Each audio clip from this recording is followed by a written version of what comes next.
ஒரு ஸ்ட்ராங்கான ஒரு தொகுதி. அஇஅதிமுக இந்த முறை வெல்லப்போகிற ஒரு தொகுதி, அதுல எந்த விதமான மாற்று கருத்தும் கிடையாது. திரு தங்கமணி அவர்களே இந்த ரிசல்ட்ஸ்க்கு வந்து எதுக்காக வெயிட் பண்ணணும்னா எவ்வளவு லீடிங்ல அவர் ஜெயிக்க போறாரு. 2024 யார் முதலமைச்சராக வந்தாலும் நினைக்கிறீங்க? எடப்பாடியார். பழனிசாமி வந்தா நல்லா இருக்கும். எடப்பாடி வந்தா கொஞ்சம் நல்லா இருக்கும். ஆனால் திமுக வரலாம். எடப்பாடி வந்தா நல்லா இருக்கும். ஏடிஎம்க்கு சான்ஸ் இருக்கு. ஸ்டாலினே வந்தா நல்லா இருக்கும். எடப்பாடி வந்தா நல்லா இருக்கும். எடப்பாடி வந்தா நல்லா இருக்கும். திமுகவின் ஆட்சி எப்படி இருக்கு? இப்போ இவங்க வந்து எலெக்ஷனில் ஜெயிக்கணும்னு சொல்லி தான் 5000 ரூபா கொடுக்குறாங்க. எது கொடுக்கணும்? நான் முன்னாள் திமுக காரன் தான்.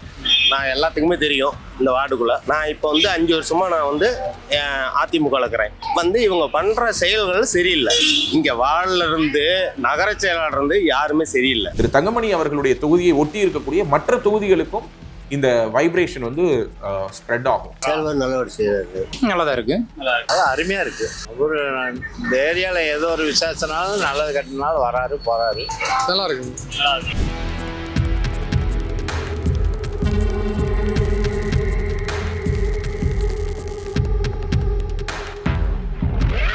பேசு தமிழா பேசு நேயர்களுக்கு வணக்கம். 2026 சட்டமன்ற தேர்தலுக்கான சர்வே முடிவுகள் குமாரபாளையம் சட்டமன்ற தொகுதியில் என்ன வந்திருக்கு அப்படிங்கிறத கொஞ்சம் டீட்டெயிலாக பேசலாம். வணக்கம். வணக்கம் கிரண். நம்ம குழு வந்து குமாரபாளையம் சட்டமன்ற தொகுதியில் ஒரு ஸ்டார் தொகுதி முன்னாள் அமைச்சர் திரு தங்கமணி அவர்களுடைய தொகுதியில் சர்வே நடத்தியிருக்காங்க.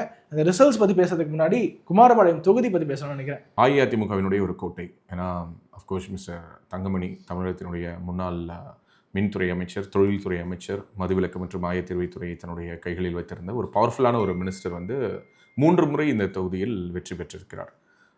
மிக முக்கியமான ஒரு தொகுதி. ஈரோட்லேருந்து ஒரு 15 to 20 கிலோமீட்டர்ஸ் இருக்கும்னு நினைக்கிறேன். அண்ட் அதே மாதிரி கோயம்புத்தூர்லேருந்தும் ரொம்ப ஒரு 100 கிலோமீட்டர்ஸ்குள்ளார இருக்கக்கூடிய ஒரு கான்ஸ்டிடுவன்சி. இந்த பவர் லூம்னு சொல்கிறோம்ல, அதோட ஒரு ஹப் இந்த கான்ஸ்டிடுவன்சி. கிட்டத்தட்ட 1 லட்சத்துக்கும் அதிகமான தறி வந்து அங்கே ஓடிக்கிட்டு இருக்கு. மின் விசை தறிகள் ஓடக்கூடிய ஒரு இடம் அப்படின்னு கூட சொல்லலாம். இந்த தொகுதியில் வந்து பார்த்தோன்னா மிக முக்கியமான பிரச்சனை காலமாக சொல்லப்படுவது என்னென்னா, அங்கே டையிங் ஃபேக்ட்ரிஸோட அந்த ஆலை கழிவுகள்னு சொல்கிறோம் இல்லையா, அந்த ரசாயன கழிவுகள், இதை சுத்திகரிப்பு பண்ணலை அப்படிங்கிறது மக்களுடைய மிகப்பெரிய ஒரு கோரிக்கை, ஒரு போராட்டம் அப்படி கூட சொல்லலாம். திரு தங்கமணி அவர்கள் வந்து மினிஸ்டராக இருந்த காலகட்டங்களில் அந்த 10 ஆண்டுகளில் வந்து பார்த்தேன் அப்படின்னா இந்த பிரச்சனையை எல்லா மாவட்டங்கள்லையுமே அட்ரஸ் பண்ணியிருக்காரு. நான் சொல்கிறது நாட் ஒன்லி நாமக்கல், கரூர், நாமக்கல், ஈரோடு, திருப்பூர், கோயம்புத்தூர், இந்த அத்தனை மாவட்டங்களுக்குள்ளாரையுமே அவர் இந்த விஷயத்தை அட்ரஸ் பண்ணி எங்கெங்கெல்லாம் சுத்திகரிப்பு நிலையங்கள் கொண்டு வர முடியும் அங்கெல்லாம் கொண்டு வந்திருக்காரு. ஆனால் இந்த மக்கள்கிட்ட ஒரு மிக முக்கியமான ஒரு பிரச்சனை அல்லது மக்கள் புரிந்து கொள்ள வேண்டிய விஷயம் என்னென்னா, அவங்க தான் டையிங் ஃபேக்டரி நடத்துகிறாங்க. அந்த டையிங் ஃபேக்டரிக்கான சுத்திகரிப்பு நிலையம் அமைக்கிறதுக்கு ஒரு இடத்த தேர்வு செஞ்சாங்கன்னா அல்லது ஒரு ஊரை தேர்வு செஞ்சாங்கன்னா எங்கள் ஊரில் வைக்கக்கூடாது, எங்கள் ஊரில் வந்து சுத்திகரிப்பு பண்ண விட மாட்டோம். இப்போ ஒட்டுமொத்த சென்னையுடைய குப்பையும் பெருங்குடியில் கொண்டு வந்து கொட்டுறாங்க. இப்போ பெருங்குடி மக்கள்லாம் சேர்ந்து ஒட்டுமொத்த சென்னையுடைய குப்பையை ஏன் கொண்டு வந்து பெருங்குடியில் கொட்டுறீங்க அப்படின்னு சொல்லி போராட்டம் நடத்துனாங்கன்னா, ஏன்னா ஏற்கனவே பார்த்தீங்கன்னா பள்ளிக்கரணையில் தான் கொட்டிட்டு இருந்தாங்க. பள்ளிக்கரணையில் நம்முடைய சதுப்பு நிலத்துக்கு எதிரில் கொட்டினாங்க. ஒரு கட்டத்தில் சதுப்பு நிலத்திலேயே கொட்டினாங்க. சதுப்பு நிலத்தினுடைய பல 100 ஏக்கர்கள்ல இன்னைக்கு குப்பை கிடங்கு அமைஞ்சிருச்சு. ஸோ இப்போ ஒட்டுமொத்த சென்னையுடைய குப்பையை எதுக்காக பள்ளிக்கரணையில் கொட்டணும் அப்படின்னு அந்த மக்கள் கேட்குறாங்கன்னு வச்சுக்கோ. அப்போ எங்கே கொட்டுவாங்க? ஸோ அப்போது மக்கள் வந்து குப்பையை உருவாக்காத ஒரு லைஃப் ஸ்டைலை நோக்கி நகரணும். அந்த மாதிரி தான். ஏன்னா அங்கே இருக்கிற ஃபேக்ட்ரிஸ் எல்லாமே power loom and dyeing factories. Lungi வந்து அதிகமாக ப்ரொடக்ஷன் ஆகக்கூடிய ஒரு ஹப்னு கூட சொல்லலாம். ஸோ அப்படியான ஒரு இடத்துல காலமாக இந்த பிரச்சனைகள் இருக்குது. ஆனால் இன்னொரு பக்கம் பார்த்தோன்னா கலைக்கல்லூரிகள் கொண்டுட்டு வந்தது, தாலுக்கா அலுவலகங்கள் கொண்டுட்டு வந்தது, நிறைய சாலை வசதிகளை மேம்படுத்தினது அப்படின்னு சொல்லிட்டு இந்த 10 ஆண்டுகளில் கிட்டத்தட்ட ஒரு 400 crores மேலே நலத்திட்ட பணிகளை கொண்டுட்டு வந்ததா அமைச்சர் தங்கமணி அவர்கள் சமீபத்தில் கூட பார்த்தீங்கன்னா ஜூனியர் உடனுடைய ஒரு பகுதியில் வந்து குறிப்பிட்டிருக்கிறாரு. ஸோ எதுக்காக இந்த கம்பேரிசனை நான் முன்னாடியே சொல்கிறேன்னா, இது ஒரு ஸ்ட்ராங்கான ஒரு தொகுதி. அஇஅதிமுக இந்த முறை வெல்லப்போகிற ஒரு தொகுதி, அதில் எந்த விதமான மாற்று கருத்தும் கிடையாது. திரு தங்கமணி அவர்களே இந்த ரிசல்ட்ஸ்க்கு வந்து எதுக்காக வெயிட் பண்ணணும்னா எவ்வளவு லீடிங்கில் அவர் ஜெயிக்க போகிறாரு. எப்படி விராலிமலையில் வந்து விஜயபாஸ்கருடைய வெற்றி உறுதி செய்யப்பட்டிருக்கோ, அதே போல் இந்த தொகுதியில் குமாரபாளையம் தொகுதியில் திரு தங்கமணி அவர்களுடைய வெற்றி என்பது உறுதி செய்யப்பட்ட ஒன்று. இது வந்து அவர் கிரவுண்ட்லேருந்து ஒர்க் பண்ண ஒரு கான்ஸ்டிடுவன்சி, கிரவுண்ட் லெவலில் கிராஸ் ரூட் லெவலில் ஒர்க் பண்ண ஒரு கான்ஸ்டிடுவன்சி. 98-99 அந்த மக்களவை தேர்தல் சமயத்தில் திரு எடப்பாடி பழனிசாமி அவர்கள் பாராளுமன்றத்துக்கு வேட்பாளராக நின்ற பொழுது அவருக்கு திரு தங்கமணி அவர்கள் வேலை பார்த்திருக்கிறார். ஸோ அவருடைய சொந்த ஊர் இருக்கக்கூடிய தொகுதி வந்து இந்த குமாரபாளையம். ஸோ குமாரபாளையத்தில் இந்த முறை 200% அதிமுக தான் வெல்ல போகுது. இருந்தும் மக்களிடையே பல்வேறு கேள்விகளை நம்ம ஒவ்வொரு தொகுதியிலையும் முன் வச்சிருக்கோம். ஸோ அந்த கேள்விகளுக்கு மக்கள் என்ன விடை கொடுத்திருக்காங்கன்னு பார்க்கலாம். முதல் கேள்வியாக நம்ம மக்களிடம் முன்வைத்த கேள்வி என்ன? 2024 யார் முதலமைச்சராக வந்தாலும் நினைக்கிறீங்க? எடப்பாடியார். பழனிசாமி வந்தா நல்லா இருக்கும். எடப்பாடி வந்தா கொஞ்சம் நல்லா இருக்கும். திமுக வரலாம். எடப்பாடி வந்தா நல்லா இருக்கும். ஏடிஎம்க்கு சான்ஸ் இருக்கு. ஸ்டாலினே வந்தா நல்லா இருக்கும். எடப்பாடி வந்தா நல்லா இருக்கும். எடப்பாடி வந்தா நல்லா இருக்கும். புதுசா வந்தா நல்லா இருக்கும். எனக்குங்கிறது பொது கருத்து இல்லைங்க, மக்கள்கிட்ட தான் இருக்கு. எடப்பாடியார் வந்தால் நல்லா இருக்கும். 2026 வந்து ஏடிஎம்கே வந்தா பரவாயில்ல. அதிமுக ஸ்டாலின் தவிர யாரு வந்தாலும் சரி வராது. யாரு வந்தாலும் நல்லது பண்ணா நல்லா இருக்கும்னு நான் நினைக்கிறேன். எடப்பாடி பழனிசாமி தான் வரணும். எங்க முதலமைச்சர் ஸ்டாலின், முத்துவேல் கருணாநிதி ஸ்டாலின் ஸ்டாலின் வந்தால் நல்லா இருக்கும். முதலமைச்சர் விஜய் வந்தா நல்லா இருக்குன்னு நினைக்கிறேன். புதுசா ஒருத்தர் வாய்ப்பு தரலான்ட்டு விஜய் வருவாருங்க. தளபதி விஜய் வந்தா நல்லா இருக்கும். தளபதி மு.க. ஸ்டாலின் அவர் தற்சமயம் நடந்துட்டு இருக்கிற ஆட்சியே நல்லா இருக்கு. எடப்பாடியார் வந்தால் விஜய் டிவிக்கு இருக்கிற அமைச்சரை காண சிறந்தது. ஸ்டாலின் அவர்களே முதலமைச்சர் வந்தா நல்லா தான் இருக்கும். அடுத்தது ஸ்டாலின் தான். சொல்ல முடியாதுங்க. எடப்பாடியார் அவர் வந்து எங்களுக்கு ஏகப்பட்ட சலுகை பண்ணி கொடுத்துருக்காரு. தொழில் அடுத்த கேள்வி, திமுகவின் ஆட்சி எப்படி இருக்கு? திமுக ஆட்சி எப்படி பார்ப்பீங்க? எல்லாம் விலைவாசி ஏறிச்சு. எங்க சிறப்பா இருக்குது? பஸ் ஸ்டாண்டே ஓபன் பண்ணாம இருக்கிறாங்க. நல்லா தான் போயிட்டு இருக்கு. நாசமா போச்சு. காரணம் ஒன்றும் இல்லை, விலைவாசி ஆயிடுச்சு, பூரம் போத பழக்கம், ஜனங்களுக்கு வேலை இல்லை, கஷ்டங்கள் அதிகம். இருந்ததுக்கு இப்ப பரவாயில்ல. 4 வருஷம் வந்து ஒன்றும் சரியில்லை. இப்போ ஒரு 2 மாசமா அது இது எலெக்ஷன் வர்ற காரணத்தினால மக்களுக்கு பணம் கொடுக்கறது பரவாயில்லைங்க. 60 மார்க் கொடுக்கலாம். குறைகளும் இருக்குங்க, இருந்தாலும் பரவாயில்ல. நிறைகளும் இருக்குது. குறைகள் 1 2 இருக்கத்தான் இல்லாமல் இருக்காது. பரவாயில்ல, நல்லா தான் போயிட்டு இருக்குது. இங்கே பொறுத்த முடியும் அவ்வளோவா தெரியல. மற்ற ஊரில் எப்படி இருக்குன்னு தெரியல. நல்லா தான் போச்சு. ஒன்றும் குறையெல்லாம் எதுவும் சொல்றதுக்கு இல்லை. நல்லா தான் இருக்கு. அதுவும் நல்லா தான் இருக்கு. அதெல்லாம் குறைகள் எதுவும் இருக்கா? குறைகள் எதுவும் இல்லை. நல்லா சிறப்பாக இருக்குது. சிறப்பாக போயிட்டு இருக்கு. காலேஜ் ஸ்டூடெண்ட்ஸ்க்கு எங்களுக்கெல்லாம் ஓரளவுக்கு நல்லது. அந்த அளவுக்கு எதுவும் சொல்ற மாதிரி இல்லைங்க. ஓரளவுக்கு தெளிவா நல்லா இருக்கும். ஆரம்பத்தில் நடந்து போக போக ரொம்ப இதாச்சு. பொம்பளைங்களுக்கு யாருக்கும் பிடிக்காத அளவுக்கு ஆயிடுச்சு. ஏன் அப்படி சொல்ல? பெண்களுக்கு இலவச பேருந்து வச்சிருக்காங்க, மாசம் 1000 ஊத்துறாங்க. எங்க மாசம் 1000 இப்போ பாருங்க, என் வீட்லயே இருக்குங்க. 5 வருஷம் இன்னும் ஒரு 1000 கூட வாங்கல. அதிருப்தி தான் பெண்கள்கிட்ட அறுத்துருக்கு. ஏன்னா நான் ஆட்டோ ஓட்டுறேங்க, நிறைய பேர் பேசுறதை நான் பாக்குறேன். அதை வச்சுதான் சொல்றேன். ஓரளவுக்கு நல்லா சிறப்பாக இருக்குது, ஓரளவுக்கு சரியில்லை. ஸ்டார்டிங்ல கொஞ்சம் அப்படி இப்படினாலும் கடைசியில பிகினிங்ல கொஞ்சம் ஓரளவு எல்லாம் ஃபினிஷ் பண்ணிட்டாங்க. குறைகள்லாம் அவ்வளோத்துக்கு தெரியல. நாம் தொழிலுக்கு போகிறோம் வர்றோம், அதனால அதை பற்றி கண்டுக்கிறதில்ல. ப்ரோ அதுவும் கொஞ்சம் இதாக தான் ப்ரோ போச்சு, மோசமாக தான் போச்சு. 4 வருஷ அளவுக்கு பாமர மக்களுக்கு, ஏழை மக்களுக்கு நல்லதாகவே நம்ம அவர் செஞ்சார். 5 வருஷம் திமுக ஆட்சி பணத்துக்காக ஒரு பணத்துக்கு 5000 ரூபா கொடுத்துருக்காங்க. அது பொம்பளைங்களுக்கு கொடுத்துருக்காங்க, ஆம்பளைங்களுக்கு ஒன்றுமே பண்ணல. என்னுடைய கேள்வி என்னென்னா, ஆண்களுக்கு மகளிருக்கு பஸ் இலவசம், மகளிருக்கு 5000 ரூபா பணம் கொடுத்துட்டீங்க. பொண்டாட்டிகிட்டு போய் சண்டை போட்டு அவன் புறத்த கூட படிக்கிறது தேவையில்லையா? பொம்பளைங்களுக்கு மட்டும் கொடுத்துட்டு ஆம்பளைங்களுக்கு என்ன கொடுத்தீங்க? ஒரு டம்ளர் கொடுத்தீங்களா? இது எடப்பாடி பழனிசாமியே வந்து குக்கர் கொடுத்துருக்காரு. குக்கரு, டீ வைக்கிற குண்டா கொடுத்துருக்காரு. இதில் எது கொடுக்குறீங்க? பொங்கலுக்கு தானே கொடுக்குறீங்க, ஆம்பளைங்களுக்கு என்ன கொடுக்குறீங்க? கனவு காணுங்க அப்படின்னா எங்கே போய் கனவே இல்லை. எங்கே போய் காணுறது? டிஎம்கே அப்படி தான் இருக்குது. சரியான பெண்களுக்கு பாதுகாப்பு இல்லை, சட்ட ஒழுங்கு ரொம்ப மோசமாக இருக்கு. அது முன்ன பின்ன இருக்கேன். நல்லா தான் இருக்கு, நல்லா போயிட்டு இருக்கு, ஒன்றும் பிரச்சனை இல்லை. நல்லா தான் இருக்குது, நல்லா ஆச்சா தான் இருக்குது. ஒரு குறையும் இல்லை, நல்லா அது நாங்கள் சொல்லக்கூடாதுன்னா அது கொஞ்சம் சுமார் தாங்க. திமுக நல்லா தான் இருந்துச்சு, இந்த குறை சொல்றதுக்கு வாய்ப்பு இல்லை. ஒன்று சொல்லிக்கிற அளவுக்கு 5 வருஷம் திமுக ஆச்சு நல்லா தான் சிறப்பாக தான் இருந்துச்சு. இது கொஞ்சம் எல்லாம் கொஞ்சம் சிரமமாக தான் இருக்குது. எல்லாம் வெளியே சொல்ல முடியல, சிரமமாக இருக்குது, அவ்வளோதான். இப்போ இவங்க வந்து எலெக்ஷனில் ஜெயிக்கணும்னு சொல்லி தான் 5000 ரூபா கொடுக்குறாங்க. எது கொடுக்கணும்? நான் முன்னாள் திமுக காரன் தான். நான் எல்லாத்துக்குமே தெரியும் இந்த வார்டுக்குள்ளே. நான் இப்போ வந்து 5 வருஷமாக நான் வந்து அதிமுகவில் இருக்கிறேன். வந்து இவங்க பண்ணுற செயல்கள் சரியில்லை. இங்கே வார்டிலிருந்து நகர செயலாளர் யாருமே சரியில்லை. நல்லா தான் இருக்குதுப்பா, அதெல்லாம் எந்த குறையும் இல்லை. நல்லா இருக்குது, மக்களுக்கெல்லாம் எந்த குறையும் இல்லை. நல்லா இருக்குங்க. சிறப்பாக தான் ஓடிட்டு இருக்குது. அது பல பிரச்சனை வரும், இது சிறப்பாக தான் இருக்குது. சுமாரான 5 வருஷம் சிறப்பாக இருக்குது. ஒன்றும் எந்த பிரச்சனையும் கிடையாது. சுமாராக போகுது, சுமாராக போயிட்டு இருக்கு, அவ்வளோதான். சொல்ற மாதிரி இதெல்லாம் மோசமான ஆட்சி எங்களுக்கு பிடிக்கல. எங்களுக்கு காரணம் நிறையா இருக்கு. எங்களுக்கு எடப்பாடியார் தான் நிறைய செஞ்சுருக்காங்க. நிறைய கல்வி திட்டத்திலிருந்து, காலை உணவு திட்டத்தில் இருந்து நிறைய பண்ணியிருக்காங்க. நம்ம குமாரபாளையத்து பரவாயில்லை. நம்ம அடுத்த மாவட்டத்திலே நம்ம பார்த்தீங்கன்னா ரொம்ப ஒரு சொல்லிக்கிற அளவுக்கு எதுவும் இல்லைங்க. நல்லா அது ஒரு 5 வருஷம் ஆட்சியில் கொஞ்சம் பெனிஃபிட்ஸ் நல்லாவே பண்ணி கொடுத்துருக்காங்க. குறைகள் அப்படிங்கிறப்ப கொஞ்சம் வேலை வாய்ப்பு மட்டும் கொஞ்சம் ஃபோக்கஸ் பண்ணி கொஞ்சம் வேலை வாய்ப்பு கொடுத்தாங்கன்னா கொஞ்சம் நல்லா இருக்கும். ஏன்னா வேலை வாய்ப்பு பற்றி யாருமே பெருசாக கண்டுக்கிறது இல்லை. சில ஒரு நல்ல காரியங்கள் செஞ்சுட்டு இருக்காங்க. அதே சமயத்தில் வந்து இப்போ பொங்கலுக்கு வந்து 2000 ரூபா கொடுத்துருக்காங்க. பட் இப்போ வந்து ஒரு 5000 ரூபா வைப்பு தொகைன்னு கொடுத்துருக்காங்க. அது என்ன சொல்ல, உரிமை தொகைன்னு சொல்லிட்டு 5000 ரூபாய் கொடுக்குறாங்க. கொடுக்குறாங்க. இன்னும் மாற்றுத்திறனாளி பார்த்தீங்கன்னா எல்லா பக்கமும் போராட்டம் பண்ணுறாங்க. ஆனால் எங்களுக்குன்னு பார்த்தீங்கன்னா எந்த ஒரு ஸ்பெஷலிஸ்ட்டுமே இந்த கவர்மெண்ட் செய்யலைங்க. நல்லா இருக்குது, நல்லா தானே மறுபடியும் வரும்னு சொல்கிறேன். இல்லை அது வந்து நம்ம பொதுவாக நம்ம எதுவும் சொல்லக்கூடாதுல்ல. சிறப்பாக போச்சு. ஆனால் மக்கள் கஷ்டப்படுறாங்க. நிறைய கற்பழிப்பு, கொள்ளை, சாராய கடை அதிகமாக இருக்கு. மக்கள் குடிச்சு ஃபர்ஸ்ட் நல்லா இருந்தது, லாஸ்ட்ல பாத்தீங்கன்னா கொஞ்சம் சுலப்பலா தான் இருக்குது. தொழிலெல்லாம் ஒன்றும் சொல்லிக்கிற அளவுக்கு இல்லை. சிறப்பாக இருக்குங்க. ஒரு அளவுக்கு தாங்க, எதுவும் சொல்கிறதுக்கு எதுவும் இல்லை, அப்படியே தான் இருக்குது. நல்லா இருக்குது. 5 வருஷம் திமுக ஆட்சி என்ன பண்ணுறதுன்னு ஒன்றும் புரியல. பணமெல்லாம் கொடுக்கா இருந்தால் பரவாயில்ல. 5000 ரூபாய் கொடுத்து எல்லாம் கெடுத்து விட்டாங்க. இன்னைக்கு வந்து மக்களும் சொல்லணும், மக்களும் காசு தான் பார்க்குறாங்க, பணம் வருது அப்படின்ட்டு. ஆனால் அந்த பணத்தினால என்ன பிரச்சனை வருதுன்னு பின்னாடி பார்க்குறது இல்லை. குறைகளுக்கு இருந்தாலும் நிறைவுகள் அதிகமாக இருக்குது. சுமாரான ஆட்சி தான். ஒன்றும் எங்களுக்கு வேலை வாய்ப்புலாம் கம்மி, வருமானம் இல்லை, நிறைய இதாகிடுச்சு. எங்களுக்கெல்லாம் வேலை இல்லை, சினிமா தொழில் நலிஞ்சு போச்சு. பணம் பெண்களுக்கு போட்டாங்க ரைட்டு, ஆண்களுக்கு வந்து எதுவுமே இல்லை. இல்லாதவன் பொறாமையில சொல்றான்னு சொல்லுவாங்க. அருமையான ஆட்சிங்க, அதுலேயே எந்த ஒரு குளறுபாடும் இல்லை. நல்லா இருக்கு, சிறப்பாக பண்ணிட்டு இருக்காரு. குறைகள் எது இருக்கா? குறைகள் இல்லை, மக்களுக்கு நல்லா எல்லாமே ஹெல்ப் பண்ணிட்டு இருக்கிறாரு. சின்ன சின்ன மக்களுக்கு எல்லாம், தாழ்த்தப்பட்ட மக்கள் எல்லா மக்களுக்கும் நல்லா செஞ்சுட்டு இருக்கிறாரு. சுமாரான ஆட்சி தான். இந்த செயல்பாடும் சரியா இல்லை. திமுக ஆட்சி நல்லா இருக்குது. எனக்கு என்னை பொறுத்த வரைக்கும் பரவாயில்ல, நல்லா தான் போயிட்டு இருக்கு. ரொம்ப டல்லாக தான் இருக்குது. பெண்களுக்கு இலவசமா இருக்கிறதுனால வீட்டுல சண்டை போட்டு சல்லுன்னு பஸ் ஏறி ஓடி போயிடுறாங்க.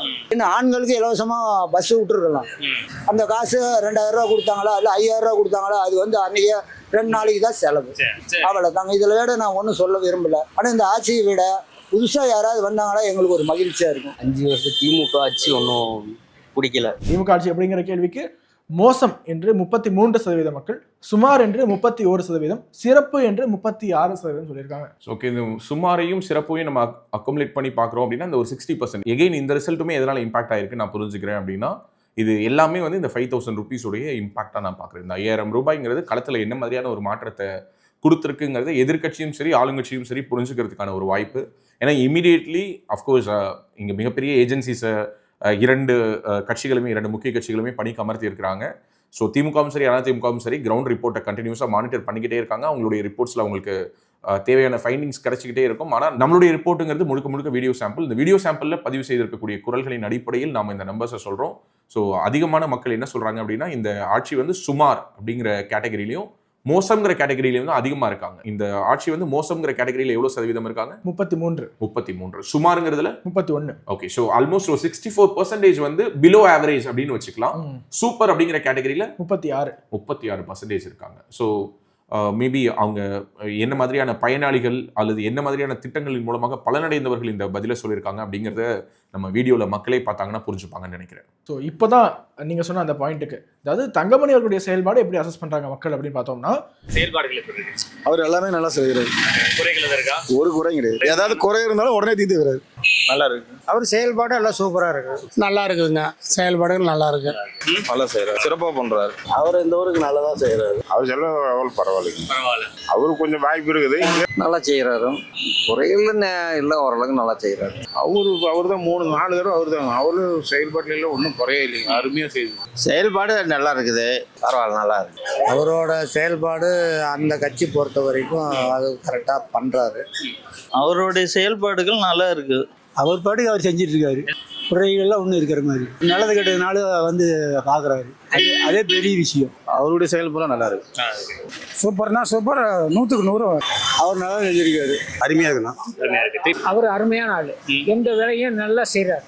அதில் குறையே கிடையாது. தங்கமணியை பற்றி குறை சொன்னவங்க மனுஷனாகவே இருக்க முடியாது. நல்லா இருக்கு, சூப்பராக இருக்குண்ணா. சிறப்பாக இருக்கு. சிறப்பாக இருக்குண்ணா. அவர் சூப்பராக பண்ணிட்டு இருக்கிறாரு, அருமையாக செஞ்சுட்டு இருக்காரு. அதெல்லாம் ஒன்றும் பிரச்சனை இல்லை, நீட்டாக எல்லாம். அவர் அடிச்சுக்கிறதுக்கு, அதாவது அவரு சிஎம்ஏ வந்து நின்னாலும் இங்க அவர் அடிச்சுக்க முடியாது. சிஎம்ஏ வந்து நிக்கிட்டு இங்க அவர் அடிச்சுக்க முடியாது. நல்லா இருக்குங்க, பரவாயில்ல, நல்லா இருக்குண்ணா. செயல்பாடு நல்லா இருக்கு. நல்லா இருக்கு. அவரும் நல்லா செய்கிறாரு, அதனால எம்எல்ஏ தங்கமணி தான் ஜெயிச்சிருவாரு கண்டிப்பாக. நல்லா இருக்கு, நல்லா சூப்பராக இருக்கு. நல்லா இருக்கு. தொகுதி பார்த்தா ஓரளவுக்கு நீட்டாக இருக்கு. நல்லா தான் செய்கிறாரு. அது நல்லா இருக்குது, சிறப்பாக இருக்கு. அவர் வந்து மக்கள் சேவை நிறைய செஞ்சுட்டு இருக்காரு. நல்லா இருக்கு. தொகுதியெல்லாம் நல்லா தான் இருக்குது. மக்கள் என்ன அப்படியே தான் இருக்காங்க. பரவாயில்ல, நல்லா பண்ணிட்டு இருக்காரு. நல்லா இருக்கு. அவரு பரவாயில்லைங்க.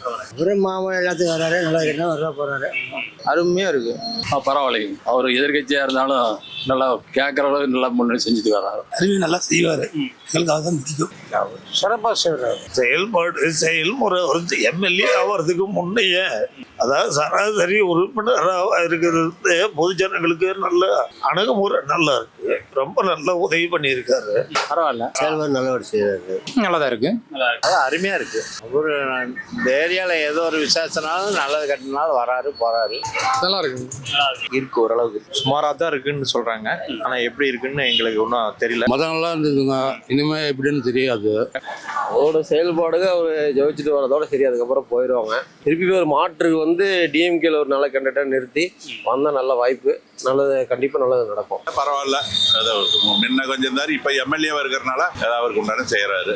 அவரும் பரவாயில்ல. ஆனால் குறைகள்னு பார்த்தோம்னா நிறைய, அதெல்லாம் நம்ம சொல்ல முடியாது. சரிங்களா, அவரு தான் இங்க ஜெயிச்சிட்டு வராரு. அவருடைய செயல்பாடுகள் சுமார் தான். ஏன் அப்படின்னு சொல்றேன், களத்தில் நாங்கள் ஆட்டோ ஓட்டுநராக இருக்கிறோம், நாங்கள் களத்தில் பார்க்குறோம். அவரு சுமார் தான். இந்த மாதிரி இப்போ தொகுதிக்கு வர்றதில்லை சரியா, அவ்வளோ. அவர் செயல்பாடு வந்து அவங்க கட்சிக்காரர் தான் சொல்லணும், எங்களுக்கு திருப்தி இல்லை. அமைச்சராக இருந்தபோது அவருடைய செயல்பாடு பார்த்தீங்க அப்படின்னா அடிக்கடி வந்தார். இப்போ தொகுதி பக்கமே அஞ்சு வருஷ அளவில் தொகுதி பக்கமே பெருசாக அவருடைய இது காணும். தங்கமணி அவர்களுடைய செயல்பாடு எம்எல்ஏவாக சிறப்பாக இருக்கிறது என்று 68% மக்களும், சுமாராக தான் இருக்கு அப்படின்னு 32% சொல்லியிருக்காங்க. இதுதான் ஸ்பைக், இதுதான் அந்த தொகுதியினுடைய ஒரு எம்எல்ஏவுடைய பாப்புலாரிட்டி. ஸோ இங்க வந்து என்ன நம்ம புரிஞ்சுக்க வேண்டியதா இருக்குன்னா, குமாரபாளையத்தை பொறுத்தவரை தங்கமணி இஸ் மோர் பாப்புலர் தன் ஏடிஎம்கே. பொதுவாக அதிமுகவினுடைய கட்சியில் இருக்கக்கூடிய எம்எல்ஏக்களோ அமைச்சர்கள் கிட்ட யார்கிட்ட போயிட்டு நீங்க உங்க கட்சியை விட அதிக பாப்புலராக சொன்னா அவங்க அக்செப்டே பண்ணிக்க மாட்டாங்க. ஏன்னா because they are grounded and they always believe இரட்டை இலை, அம்மா, எம்ஜிஆர் இவங்க தான் அவங்களுடைய அடையாளம். இப்போ அதுல எடப்பாடியாரையும் சேர்த்துக்கிறாங்க. ஸோ அதை மீறியும் இந்த தொகுதியை பொறுத்த மட்டும் நம்மளால ஒரு விஷயத்தை தெளிவாக புரிஞ்சுக்க முடியுது. தங்கமணி அப்படிங்கிற ஒரு நபருக்கான தனிப்பட்ட செல்வாக்குன்னு ஒன்று இருக்கு. அது ரொம்ப எவிடென்டா தெரியுது. அவர் சிறப்பாக செயல்பட்டிருக்காருன்னு கேட்கும்போது சிறப்புன்னு சொல்லி கிட்டத்தட்ட 68%, ஆல்மோஸ்ட் 70% நெருங்கி தொடுறாரு. முதல்வரோட தொகுதியிலேயே கூட முதல்வருக்கு அந்த ஸ்பைக் இல்லை. ஆல்மோஸ்ட் இது வந்து எடப்பாடி தொகுதியில் வந்து திரு எடப்பாடி பழனிசாமி அவர்களுக்கு இருந்த ஆதரவுக்கு இணையான ஒரு ஆதரவு இருக்கிறத நம்மளால பார்க்க முடியுது. But at the same time இது எதுல ரிஃப்ளெக்ட் ஆகல அப்படின்னா யார் முதல்வர் அப்படிங்கிறதுல ரிஃப்ளெக்ட் ஆகல. ஸோ இந்த தொகுதியில் கடந்த முறை வென்றது போன்ற ஒரு மிகப்பெரிய வெற்றியை திரு தங்கமணி அவர்கள் பெறுவார். வாக்கு சதவீதம் இன்னும் அதிகமாக வேண்டும் என்றால் கட்சிக்காரர்களுடைய அந்த தீவிரமான வேலை என்பது அவசியமாக இருக்கிறது அப்படிங்கிறத நம்மளால புரிஞ்சுக்க முடியுது. ஸோ கட்சிக்காரங்க, கூட்டணி ஃபேக்டர்ஸ், இது எல்லாமே சேர்ந்து ஒர்க் பண்ண வேண்டிய ஒரு இது இருக்கு. நாமக்கல் தொகுதிக்குள்ளார, குறிப்பா சொன்னா நாமக்கல் மாவட்டத்துக்குள்ளார, குமாரபாளையத்துக்குள்ளார பிரசன்ஸ் இருக்கக்கூடிய கட்சி அப்படின்னு சொல்லி பார்த்தோம்னா ADMK, BJP, maybe to some எக்ஸ்டென்ட்டுக்கு மற்ற சில கட்சிகளா இருக்கலாம். ஸோ இந்த 2 கட்சிகள் தான் அங்க பிரதானமான ஓட் பேங்கை வச்சிருக்காங்க இந்த கூட்டணியில் இருக்கக்கூடிய கட்சிகள்ல.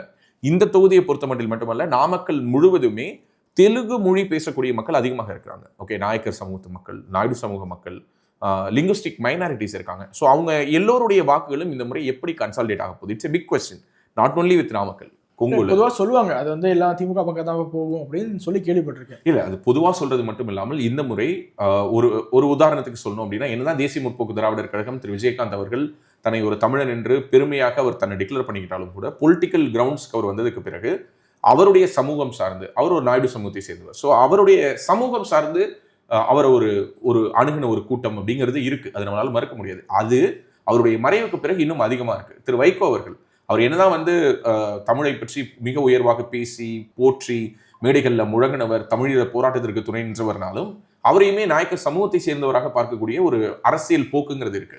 ஸோ இப்படியான தெலுங்கு சமூகத்தினுடைய அரசியல் முகங்களாக அறியப்படக்கூடிய நபர்கள் வந்து திமுக அலையன்ஸ்ல இருக்காங்க அப்படிங்கிறது ஒரு செட்பேக். ஸோ அது வந்து இந்த தொகுதிக்குள்ளாரே ரிஃப்ளெக்ட் ஆகலாம் அப்படிங்கிறத இந்த இண்டிகேட்டர்ஸ் எல்லாம் நமக்கு உணர்த்துறதா நம்ம பார்க்குறோம். We will move to the next question. அடுத்ததாக மீண்டும் வெல்வாரா? அவர் அடிச்சு நீங்க ஆளே கிடையாது, அவரோட கோட்டை கேரண்டி வாய்ப்பு. மக்கள் நாம ஒருத்தர் மட்டும் இது பண்ண முடியாது. மக்கள் மனசுல என்ன இருக்குதோ நடக்கும். அது மக்களுடைய மைண்ட் செட், அது மக்கள் ஓட்டு போறதை பொறுத்து கண்டிஷன் அவர் வருவார். ஏதாவது சொல்றீங்க, அவர் இந்த ஊருக்கு நிறைய செஞ்சிருக்கிறாருங்க.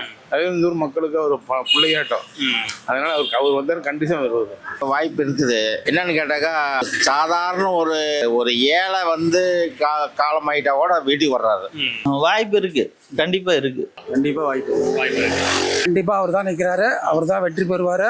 அதிக ஓட்டு வித்தியாசத்துல ஜெயிப்பாரு. அவர் என்ன ஜெயிச்சுப்பாரு, வேற யாரும் இன்னும் ஜெயிக்க முடியாது. ஜெயிக்கிறதுக்கு வாய்ப்பு இருக்கு. கண்டிப்பா ஜெயிப்பார். வாய்ப்பு இருக்கா? இது கோட்டை, எம்ஜிஆர் கோட்டை, தங்கமணிக்கும் கோட்டை, கண்டிப்பா வருவார், வாய்ப்பு இருக்கு. கண்டிப்பா அவர் தான், அவர் கோட்டை கோட்டைங்க இது.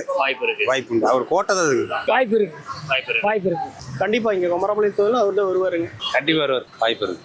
நல்லா செய்யறாருல, ஏதோ நல்லது கிட்ட எல்லாத்துக்கும் போறாரு வர்றாரு. அது கண்டிப்பா ஜெயிப்பார். நல்லது கெட்டதுக்கு எல்லாமே கலந்துக்கிறாரு. ஜாதி மதம் பாக்குறது இல்ல, எப்ப கூப்பிட்டாலும் வந்துடுறாரு. அவ்வளவுதான். கண்டிப்பா வாய்ப்பு இருக்கு. கண்டிப்பா ஜெயிப்பார். அது மக்கள் கையில் தான் இருக்குது. வாய்ப்பு இருக்குன்னு தான் எல்லாரும் சொல்றாங்க. வாய்ப்பு இருக்கு. என்ன சொல்ல முடியாது. வாய்ப்பு இருக்குது. கண்டிப்பா வாய்ப்பு இருக்குது. ஏதாவது சொல்றீங்க? ஆனா அவர் வந்து எதா இருந்தாலும் நல்லது கெட்டது எதா இருந்தாலும் வந்து கலந்துக்கிறாருன்னா, சூப்பரா பண்றாருன்னா, எதா இருந்தாலும் கூப்பிட்டாலும் வருவாருங்கன்னா கண்டிப்பா அது வந்து மக்கள் மனதில் என்ன இருக்குன்னு நம்ம பொறுதியா சொல்ல முடியாது. கண்டிப்பா ஜெயிப்பார். அவர் ஜெயிப்பார். இங்கே தான் ஜெயிப்பார், வேற எங்கேயும் ஜெயிக்க முடியாது. கண்டிப்பா ஜெயிப்பார். அவர் வந்து மக்கள் சேவை நிறைய செஞ்சுட்டு இருக்காரு. இருக்கலாம். வாய்ப்பு இருக்கு. அதுக்கு கணிப்பில் இல்லைன்னா அதெல்லாம் மக்கள் கையில் தான், நம்ம கையில் இல்ல. இந்த தொகுதியில எப்பயுமே தங்கமணி தான். அவரு தான் ஜெயிப்பார். அவருக்கு தான் வாய்ப்பு இருக்குதுங்க. அவர் தான் வராருங்க. சத்தியமா ஜெயிப்பார். கேரண்டி ஜெயிச்சிருவார். நம்ம தொகுதியில கேரண்டி அவர் ஜெயிப்பார். ஜெயிக்கிறது வாய்ப்பு. அதை எதுவுமே கணிக்க முடியாது. இப்போ இருக்கிற சூழ்நிலைக்கு எதுவுமே கணிக்க முடியாது. எல்லாமே மக்கள் கையில தான் இருக்கு. வாய்ப்பு இருக்கு. அப்படி சொல்ல முடியாது. ஆனா திமுக வந்து நல்லா இருக்கும். அதான் வாய்ப்பு கம்மி இருக்கு. அப்புறம் என்ன காரணம்? பல காரணம் இருக்கலாம். வாய்ப்பு இல்லை. கண்டிப்பா அவருக்கு அடுத்த வயசு மாத்தி கொடுக்கும். கொஞ்சம் டப்பு தான். ஒரு 70% வாய்ப்பு இருக்குங்க. இந்த தடவை கடுமையான போட்டியை வந்து திமுக கொடுத்தது அப்படின்னா இவரால் ஜெயிக்கிறது சிரமம் தான். வாய்ப்புகள் ஆப்போசிட் கரெக்டான ஆளுகளா நின்னா கொஞ்சம் கஷ்டம் தான். அவர் வாய்ப்பு குறைவு தான். ஜெயிக்க மாட்டாரு. அதாவது அவரு ஆட்சியில் இருக்கும்போது நல்லா செஞ்சாரு. இப்போ ஒன்றும் இல்லை அந்த அளவுக்கு. தங்கமணி அவர்கள் இந்த தொகுதியில் மீண்டும் நின்னா வெல்வாரா அப்படிங்கிற கேள்விக்கு ஆம் வெல்வார் என்று 75% மக்களும், இல்லை என்று வெறும் 15% மக்களும், கருத்தில்லை என்று 10% மக்களும் சொல்லியிருக்காங்க. ஸோ இந்த கருத்தில்லை அப்படிங்கிற ஃபேக்டரையும் இன்னொரு ஃபேக்டரையும் நான் டிஸ்கஸ் பண்ணணும்னு நினைக்கிறேன். இந்த தொகுதிக்குள்ளார விஜய்க்கு கிடைச்சிருக்கக்கூடிய ஆதரவு, அதாவது யார் முதல்வருங்கிறதுல ஒரு 27%, கருத்தில்லைன்னு சொல்ற ஒரு 10%, இது எல்லாத்தையும் வச்சு நம்மளால என்ன புரிஞ்சுக்க முடியுதுன்னா, குமாரபாளையத்தில் அஇஅதிமுகவுக்கு அடுத்த இடத்துல திமுக, 3வது இடத்துல தாவேகா வரலாம். இங்கு இந்த தொகுதியை பொறுத்த மட்டும் நாம் தமிழர் கட்சி 4வது இடத்திற்கு தள்ளப்படுவதற்கான சாத்தியம் தான் குமாரபாளையத்தை பொறுத்த வரைக்கும் இருக்குது. மீண்டும் அவர் வெல்வாராங்கிற கேள்விக்கு 75% மக்கள் ஆம் என்று சொல்வதன் மூலமாக ஒரு கிளியரான மேண்டேட் இந்த முறை இந்த தொகுதியில் திரு தங்கமணி அவர்களுக்கு கிடைக்கும். திரு தங்கமணி அவர்கள் எத்தனை வாக்குகள் வித்தியாசத்தில் வெற்றி பெறப் போகிறார் என்பது மட்டும்தான் இந்த தொகுதியை பொறுத்தவரை இருக்கக்கூடிய கேள்வி. இந்த 5 ஆண்டுகள் அவர் வந்து எதிர்க்கட்சி சட்டமன்ற உறுப்பினராக இருந்து தொகுதிக்கு பெருசாக அவரால் எதுவும் செய்ய முடியல. எல்லா அஇஅதிமுகவினுடைய எதிர்க்கட்சி எம்எல்ஏக்களாக இருக்கக்கூடிய முன்னாள் அமைச்சர்களிட தொகுதியில் போய் கேட்டோம்னாலும் அவங்க எல்லோருமே சொல்றது என்னன்னா, எங்க அமைச்சர் நல்லவர் தான், அமைச்சர் நல்லது பண்ணணும்னு நினைக்கிறாரு, ஆனா திமுக ஆட்சியில கேட்டு எதையும் வாங்க முடியலன்னாங்க. அது சீனியர் அமைச்சரான திரு தங்கமணி அவர்களுடைய தொகுதிக்கும் பொருந்துங்கிறத நம்மளால புரிஞ்சுக்க முடியுது. இந்த 5 ஆண்டுகள்ல பேசிக் கவர்னன்ஸ் நடந்திருக்கு. அவருடைய ரூட்ஸ் அவர் விட்டுறாம இருக்காரு. அது நம்மளால புரிஞ்சுக்க முடியுது. என்னன்னா, அவருக்கும் அந்த தொகுதிக்குமான கனெக்டை ரொம்ப இன்டாக்டா வச்சிருக்கிறாரு. சட்டமன்ற கூட்டத்தொடர் நடக்கக்கூடிய நாள்கள் தவிர்த்து மீதி நாட்களில் கூடுமான வரை தொகுதியில் இருந்திருக்கிறார். தொகுதி மக்களோடு நெருங்கி பழகி இருக்கிறார். நல்லது கெட்டதுல பங்கேற்றிருக்கிறாரு. கட்சியினுடைய அந்த பலத்தை தொய்வில்லாமல் அப்படியே எடுத்துக்கொண்டு செல்கிறார். ஆனால் அது அனைத்தையும் தாண்டி இந்த தொகுதியை பொறுத்த மட்டில் நம்மளால ஒரு விஷயத்தை புரிஞ்சுக்க முடியுது. விஜய் ஃபேக்டர் க்ரோ ஆகுது. 1. 2வது, எடப்பாடி பழனிசாமி என்ற ஒரு நபரை நோக்கி மக்களை நகர்த்த வேண்டிய வேலையை செய்ய வேண்டிய ஒரு கட்டாயம் அனைத்து இந்திய அண்ணா திராவிட முன்னேற்ற கழகம் என்ற கட்சிக்கு இருக்கிறது, திரு தங்கமணி அவர்களுக்கு இருக்கிறது. 3வது, இந்த தொகுதியில் வெல்வது நாமக்கல் மாவட்டத்தில் ஒரு மிக முக்கியமான ஒன்று. குமாரபாளையத்தில் திரு தங்கமணி அவர்கள் வெல்வது திரு தங்கமணி அவர்களுடைய தொகுதியை ஒட்டி இருக்கக்கூடிய மற்ற தொகுதிகளுக்கும் இந்த வைப்ரேஷன் வந்து ஸ்ப்ரெட் ஆகும். அந்த தேர்தல் பணிகளுடைய அந்த தீவிரம் என்பது ஸ்ப்ரெட் ஆகும். தன்னுடைய மாவட்டத்தை சேர்ந்த அனைத்து தொகுதிகளையும் வெல்ல வேண்டும்ங்கிற ஒரு நோக்கத்தோடு அவர் செயல்படக்கூடியவர். கடந்த முறை அதில் சில கணக்குகள் வந்து பிசகினாலும் இந்த முறை ஒட்டுமொத்த நாமக்கல் மாவட்டத்தையும் நான் வென்று காட்ட வேண்டும் என்ற ஒரு வேகத்தோடு அவர் செயல்படுகிறார். நமக்கு காதுக்கு செய்திகள் வருது. ஸோ அதை அவர் நிகழ்த்தி காட்டுவதற்கு இந்த தொகுதியில அவர் பார்க்கறதுக்கு வேலையே இல்லை. 90% இந்த தொகுதியினுடைய வெற்றி உறுதிப்படுத்தப்பட்டு விட்டது. அவர் இந்த குமாரபாளையத்தை தாண்டி நாமக்கல் மாவட்டத்தினுடைய அனைத்து தொகுதிகளையும் தேசிய ஜனநாயக கூட்டணி வெற்றி கூட்டணியாக மாறி வெற்றி பெறக்கூடிய தொகுதிகளாக மாற்றுவதற்கு அவர் என்ன பண்ண போறாருங்கிறது தான் அஇஅதிமுகவினுடைய மிக முக்கியமான தளபதியாக இருக்கக்கூடிய திரு தங்கமணி அவர்கள் முன்னாடி இருக்கக்கூடிய சவால். மற்றபடி இந்த தொகுதி என்பது அவருக்கு ஒரு ஈஸி கேக் வாக்காக தான் இருக்க போகுது. அதில் எந்த விதமான மாற்று கருத்தும் இல்லை என்பதுதான் நம்மளுடைய சர்வே முடிவுகள் நமக்கு சொல்லக்கூடிய செய்தி. ஸோ அடுத்தடுத்து நாமக்கல் மாவட்டத்தினுடைய மற்ற தொகுதியிலும் போய் கருத்து கணிப்பு அது அடுத்த வீடியோஸில் பார்ப்போம். நன்றி. உலக தமிழ் சொந்தங்களுக்கு வணக்கம். நான் ராஜவேல் நாகராஜன். பேசு தமிழா பேசு வலையொலியுடைய வளர்ச்சிக்கு நீங்களும் உறுதுணையாக இருக்கணும்னு நினச்சிங்கன்னா இந்த வீடியோடைய டிஸ்கிரிப்ஷனில் இருக்கக்கூடிய ரேசர் பே லிங்கை கிளிக் பண்ணுங்கள். அந்த லிங்க்கில் போயிட்டு உங்களுக்கு விருப்பமான தொகையை பேசு தமிழா பேசுவனுடைய வளர்ச்சிக்கு உங்களுடைய பங்களிப்பாக நீங்கள் கொடுக்கலாம். நன்றி, வணக்கம்.